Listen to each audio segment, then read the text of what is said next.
rassurer nos amis catholiques qui sont là ce matin que ce que je vais vous partager ne sera pas partagé dans un esprit de polémique du tout.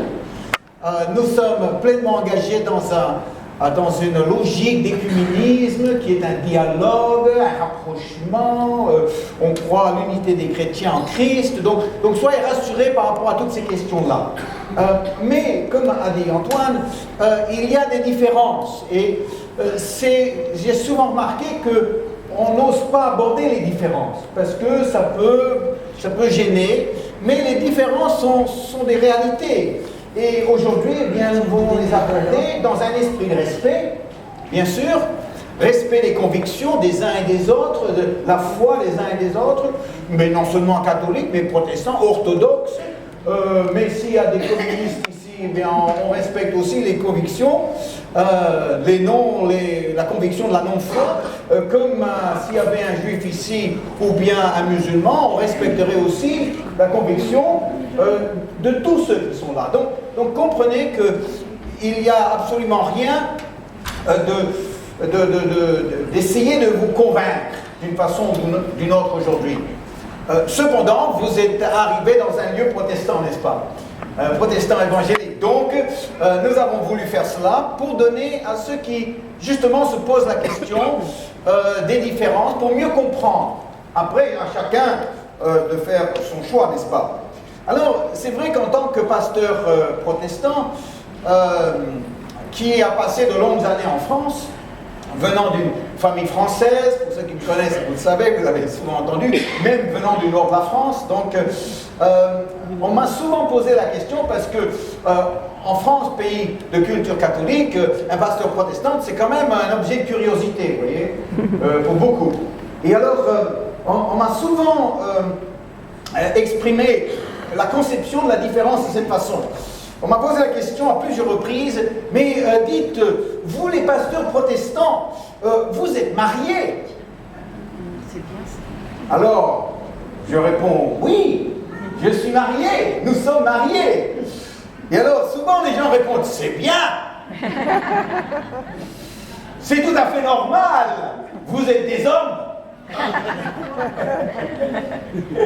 Et je dis, bah oui, c'est vrai. Et ils disent, mais vous comprenez la vie, vous nous comprenez? Je dis, oui, mais bon, il n'y a pas que ça. Il n'y a pas que ça dans la vie. Mais souvent, la différence entre protestants et catholiques, pour certains, ça se résume à ça, curieusement. Ou bien, il y a d'autres conversations qui vont dans ce sens. Mais vous, les protestants, vous ne croyez pas à Marie? Vous entendez ça? Alors moi je m'indigne. J'ai dit, mais bien sûr que nous croyons à Marie. Nous croyons à tout ce que la Bible dit sur Marie. Mais tout ce qu'elle ne dit pas, tout ce qui vient, qui a été rajouté par la suite, alors là le protestant a beaucoup plus de mal. Et donc Marie oui, mais en fonction de ce qui est écrit dans la Bible, pas de ce qui a été rajouté par la suite. Donc le protestant est très clair sur cette question-là. En parlant avec les uns et les autres, j'ai souvent l'impression que le protestantisme est plutôt bien perçu, mais on ne comprend pas pourquoi on les trouve bien, les protestants en France. C'est un peu comme quand on va dans un restaurant indien. Vous n'y allez pas souvent peut-être? Non. Non, on n'ose pas trop.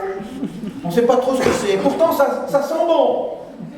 Mais quand on voit ce que c'est, on ne sait pas ce que c'est, alors on n'y touche pas. Et souvent, on a cette approche-là. Ça sent bon, on ne sait pas ce que c'est. Moi, je vais prendre un steak frit, s'il vous plaît.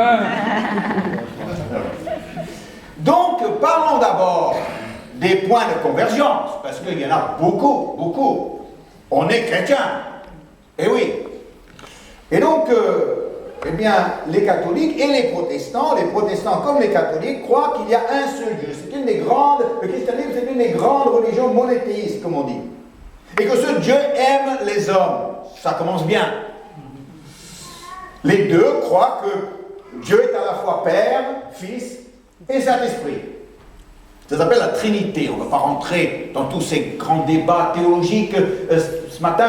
Je veux vraiment que ce soit intéressant pour vous et pas ennuyeux. Que ce soit qu'il y ait un petit côté populaire aussi, pour qu'on ait quelques pistes de réflexion sans avoir l'impression d'avoir été assommé par un théologien. Et je n'ai pas de prétention d'en être un. bien que j'ai fait quelques études. Les deux, le protestant comme le catholique, croient en Jésus-Christ, évidemment. Dieu fait homme, dans sa mort physique et sa résurrection physique. Les deux croient à la Bible, la prière, la vie après la mort, au ciel.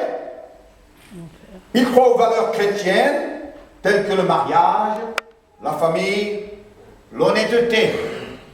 Bon, ça vous convient? Tout le monde à l'aise, là, je vous sens bien. Mais, attention, il y a aussi les différences. Et les différences sont importantes. Les différences, protestantes, catholiques, c'est comme les pizzas. Ah, je vais vous donner faim ce matin. Aïe, aïe, aïe, aïe. Bon, c'est pas encore l'heure. Ah, quoique avec l'heure qu'on a perdu, au gagné, c'est plutôt 11h30 là. C'est comme les pizzas. Catholiques, protestants, c'est comme les pizzas. Elles se ressemblent, elles ont la même forme. Elles ont toutes les deux une pâte à la base, mais elles sont faites différemment. Et vous devez savoir ce que vous aimez et ce que vous voulez dans votre pizza. Vous pouvez avoir la 4 fromages, ça c'est pour ceux qui n'aiment pas la viande. Vous pouvez avoir la reine, alors ça c'est pour le jambon. Vous pouvez avoir la pizza soleil, ça c'est l'œuf qui vous regarde en mangeant. Vous pouvez avoir la pizza épicée pour ceux qui aiment relever. Donc finalement, vous savez, quand vous allez dans une pizzeria, on vous présente la carte, vous avez les noms, mais vous avez aussi le descriptif. Parce que le nom en soi ne va pas forcément vous donner l'indication de ce que vous avez. Donc on a quand même besoin de savoir ce qu'il y a dans la pizza avant de la choisir. Alors, il y aurait de nombreuses choses qu'on pourrait dire ce matin au niveau des différences. Mais j'aimerais partager à deux points essentiels. Deux différences fondamentales entre le catholicisme et le protestantisme. La première, c'est la conception de l'intermédiaire entre Dieu et les hommes. Ça, c'est fondamental.